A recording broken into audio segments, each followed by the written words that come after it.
What's up, guys? Now, I'm doing this video because it is the end of the year and I want to talk about the top 5 films that I saw that really stood out this year, and I was hoping that if you guys have seen them, you would at least let me know what you guys thought. So, I know I didn't see much this year because there was a lot of movies that were terrible, some that were good, but I wasn't able to see them until now that they've been released on DVD and Blu-ray, and I'm making my way into actually seeing those again. And it just wasn't a really good year for movies like it has been in the years past. I mean, granted, last year's wasn't a big selection either. But this is my top 5 of the best movies of 2012, and I hope you guys either like them or, disagree with them. This is my opinion, and yeah, let's get on with it. At number 5, it is the animated feature. I am not a big fan of animation. I am now. I'm starting to get back into animation, but this film really surprised me, and I just love the throwbacks to the old video games. And the movie I'm talking about is Wreck-It Ralph. The cast was good, the animation was perfect, the story was there, and like I said, it's just in my top 5 because I'm barely getting back into animation, and this one surprised me. Number 4 is a fairly recent one. It came out a couple weeks ago. It is The Hobbit. I am not a big fan of Lord of the Rings or any of the stuff that's in this whole universe. The main reason why I actually saw this movie is because the whole hype of the 48 frames 3D. And Peter Jackson and James Cameron want to push the high frame rate in 3D and everything, and it might be a fad, it might not. I had to go witness this for myself, and it really surprised me. It was really good. When you watch 48 frames in 3D, you don't get motion blur, so you don't get nauseated, and it doesn't strain your eyes wearing the glasses for 3 hours when you watch it in a high frame rate. Granted, the camera movements are very wonky and it looks kind of weird, but if you're used to video games, you're used to this already, and it's a good movie to watch. However, it is long, and it could be shorter and stuff like that. And of course, there's 2 other movies that are based off this book that are going to come out in the next 2 years. It's actually worth seeing, and if you're going to see it in the high frame rate, because people who want to watch this in 24 frames because it is very cinematically pleasing to them. But give it a try with the high frame rate. Now, number 3 is a movie I just recently saw, and it surprised me because of the over-the-top violence it has and themes it has. The one I'm talking about is Django Unchained. Yes, it is a Quentin Tarantino film, and he's kind of an idol of mine. I love his filmmaking. Every movie he's made has just been really good, and it is a throwback to westerns and to kung fu movies. The camera styles, you can totally pick up that Tarantino's doing an homage to this stuff.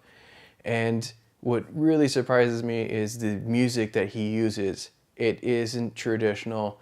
You're watching westerns, so you're listening to scores. You're actually listening to recent stuff. You're listening to rap and hip hop, as well as Johnny Cash in a western, and it works. And the way Tarantino writes his films and how it's edited, it just brings out the best. And it was a very good movie. However, it is long. It's about 3 hours long, and it's one of those movies that keeps ending, and it gets there, but it's good. You should watch it. If you don't like a lot of violence, there's a lot of it, and there's a lot of blood. Number 2, The Dark Knight Rises. It's the final movie in the Christopher Nolan trilogy of Batman. It is long. It is very good. The way Nolan has set up certain themes in each Batman movie, using philosophy and theology and psychology, it just looks really astonishing, and his storytelling is just amazing. Whether it's a Batman movie or if it's Memento or even Inception, he knows how to tell a story, and The only problem I had with this film is, yeah, it was long and it should have ended, somewhere in between a long time ago. And, it kind of fell a little bit flat, but the pacing was there.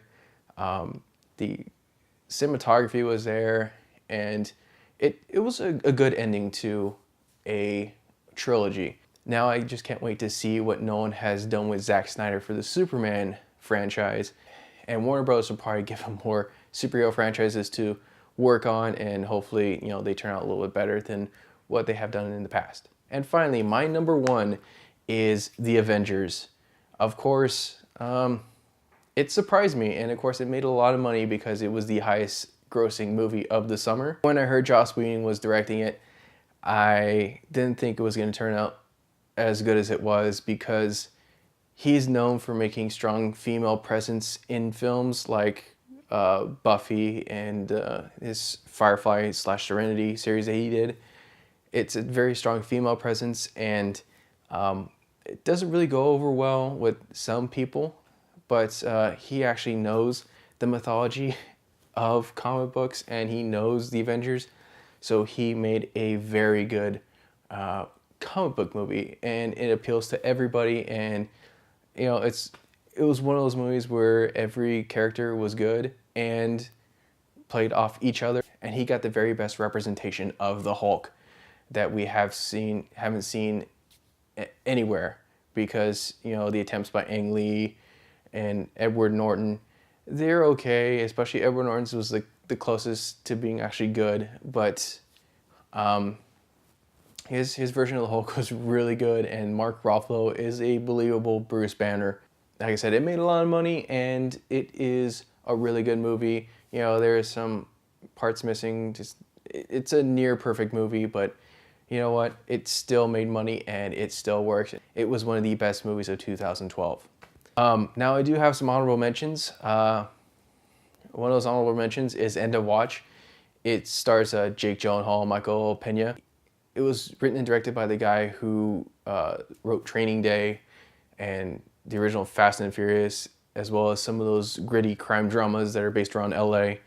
And the reason I liked it, because of it was a good story, and the camera work that they did, mixing kind of handheld cameras, little camcorders with professional cameras, really works. Because in the story, it is a cop who kind of is like taking a film class and is kind of vlogging. So it's like if you mix cops with YouTube, it's funny. So it does have its moments, and it was a really good story, very deep and dramatic. It's worth seeing. If you're a big fan of Training Day and those crime dramas, stuff like that, watch it. It's a good movie. The other one is The Hunger Games.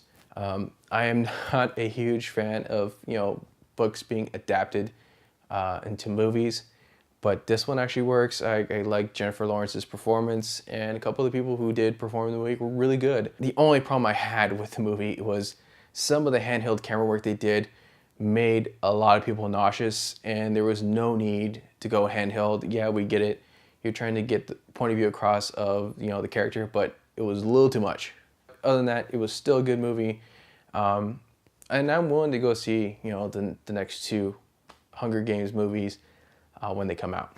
Now, with the good comes the bad, and the bad is a very short list, but it's still a list nonetheless. The only bad movies I have to talk about are one is Men in Black 3.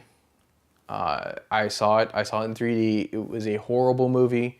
You can totally tell that they made this just for money.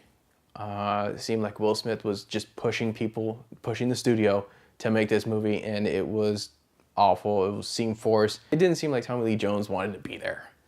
That's why they brought in the past version and had Josh Brolin play the younger version of K. Not necessary for 3D, and like I said, it was just forced. And you know what? I was fine with Men in Black 1 and 2, but 3 just killed it. And of course, the end of the Twilight series, Breaking Dawn Part 2. Don't really care for it. I saw one Twilight movie, and story is just ruined because they don't know how to tell a story, and they don't know how to interpret it onto film, and it's just awful acting, And I had a friend actually watch this last one. He said the only thing good about it was the action scene, which is at the very end of the movie, and there's like no build up for it whatsoever. And finally, one of the last movies I am going to talk about that was really bad was The Amazing Spider-Man. Granted, it was a right choice to go with Andrew Garfield as Peter Parker because he does look like a Peter Parker type of character. However, it fell flat. There's plot holes everywhere, and seen articles that Sony went back and re-edited after Mark Webb and his editor cut everything. So a lot of that stuff is missing, and I have yet to see an actual like director's cut.